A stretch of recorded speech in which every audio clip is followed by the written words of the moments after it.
Namaste. Tonight I'm going to read chapter 25 on the installation of the Devi in Ayodhya and Benares. Om Vakratuna Mahakaya Surya Kotisam.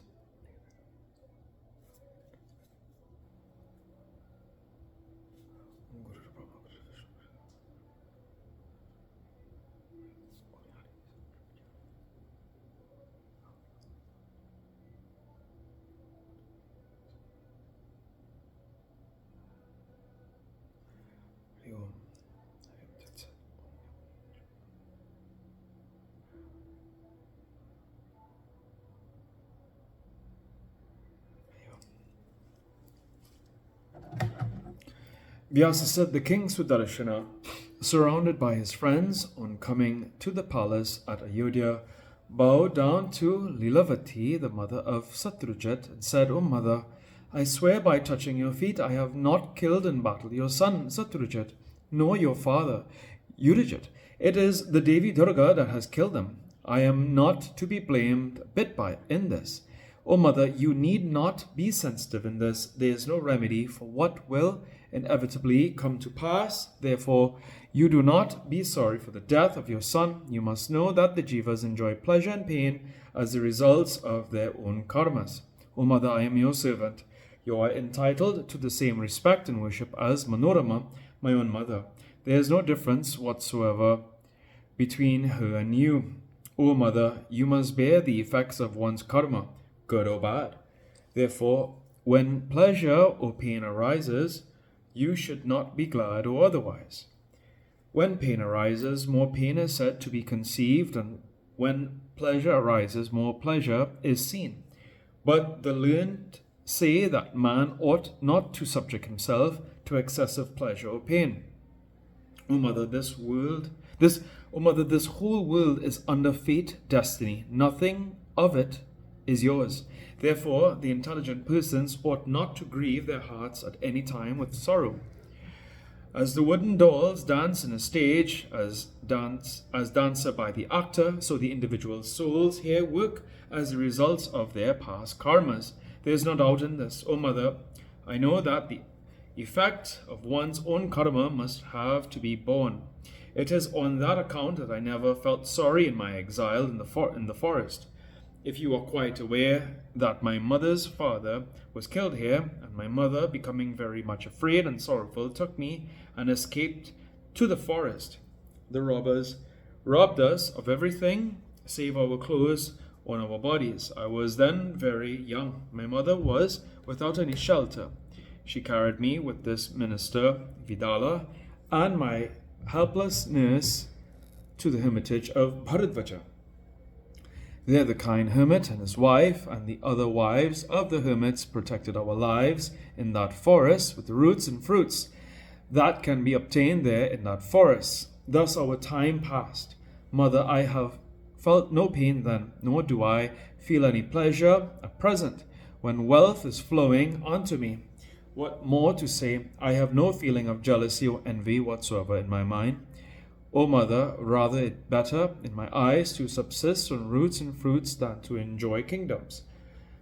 For the kings go to hell, but the ascetics living on roots and fruits never meet with that result.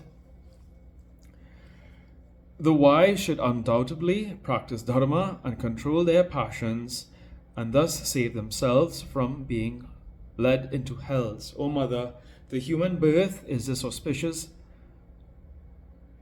Bharat Varsa and seldom obtained. The enjoyments in eating and drinking are possible in every womb, but it is highly incumbent on us when we have got the privilege of this human birth to earn dharma, leading to the heavens and salvation, which can be very rarely attained in being born in other wombs. Vyasa said, when Sudarshana had told us, Lilavati became very abashed. She cast aside the sorrow for the death of her son, told him with tears in her eyes, O my son Sudarshana, I am very much guilty on account of my father Yudhijit killing your mother's father and taking hold of the sovereignty of this kingdom. I could not then hinder my father and son. Whatever unlawful evil and cruel deeds were then committed, all were done by my father Udajit. Therefore, my child, I am not to be made guilty in any way in this doings. Both my father and son were killed out of the wickedness of their own actions. How can you account for those wicked things? Child, I am not expressing sorrow at the death of my son. I have been pained by his doings.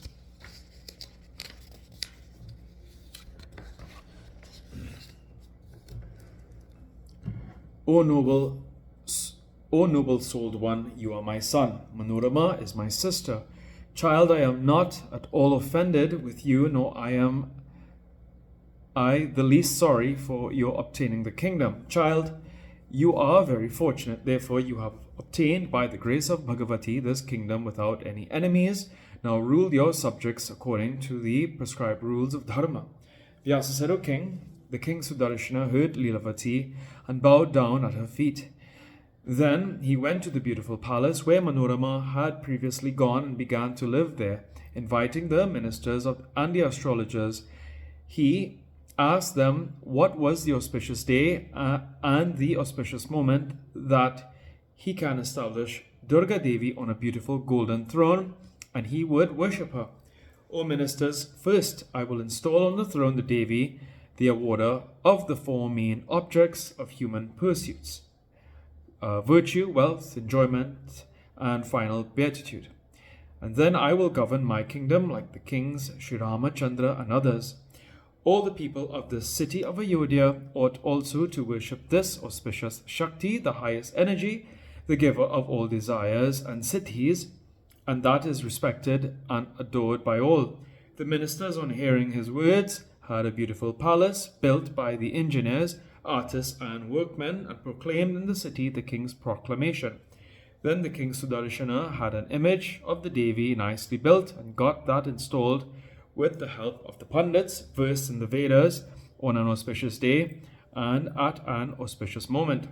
The intelligent king performed the worship and Homa ceremony according to the prescribed rules, and thus finally settled the ceremony of invocation of the deity into the new image and established it as an idol in the temple.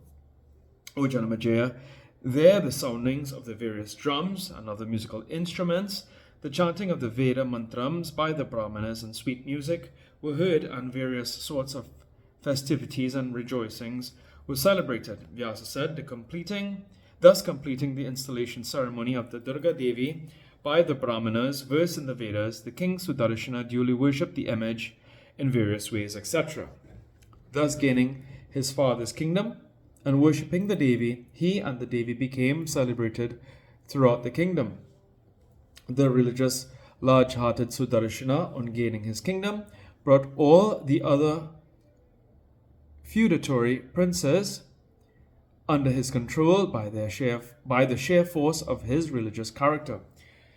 The subjects became happy and got honor in the reign of Sudarshana as they got before in the reigns of Dilip, Raghu, and Ramachandra. The virtue of all the citizens under Varnasrama shone complete with all its four padas, and there remained none in the world irreligious. In villages after villages, the chief townsmen began to build temples, worship the goddess there with all their jolliness. Thus everywhere in the Kosala kingdom spread the Devi worship. On the other hand, the king Subahu established the idol in Banaras, had temples built, and worshipped there the Devi. The inhabitants of Kashi became then filled with devotion and intense love towards the Devi and duly worshipped her, as they used to do to Shiva in the temple of Visvanatha. Thus the Durga Devi became very widely celebrated in this world. O king, thus in different countries the devotion began to increase towards the goddess. The Devi Bhagavati Bhavani became in every way an object to be worshipped and adored by all people and everywhere in Bharata Varsa. The people began to recite slowly, meditate, and chant hymns, and as advocated by the Agamas, constantly, and became deeply attached to the Shakti worship and began to be looked upon with the highest honor by others. O king, from that time, all the people used to worship the form, Homa ceremony and sacrifice duly in honor of the Devi in every Navaratri for the first 9 days of the bright half in the months of Ashvin and Chaitra. Here ends the 25th chapter on the installation of the Devi in Ayodhya and Banaras in the Maha Puranam Srimad Devi Bhagavatam of 18,000 verses by Maharishi Vedvyasa. Om Jayanti Mangala Kali Bhadra Kali Kapani Durga Kshma Shubhatati Swaha.